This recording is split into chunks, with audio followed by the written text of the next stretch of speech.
just want a true American classic. Hello everyone and welcome back to Your Madness. In today's video, we're gonna make a mint julep. To make this beloved American cocktail, you'll need a glass and in it you add 5 to 10 mint leaves, 15 ml of simple syrup, and 60 ml of bourbon.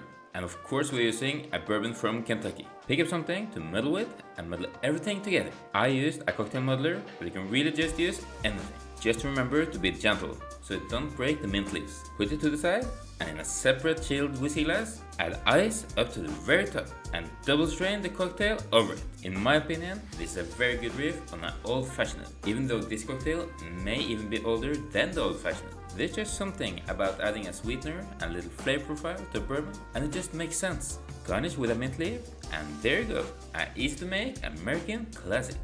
Thank you so much for watching this video, and see you guys in another video tomorrow. Bye!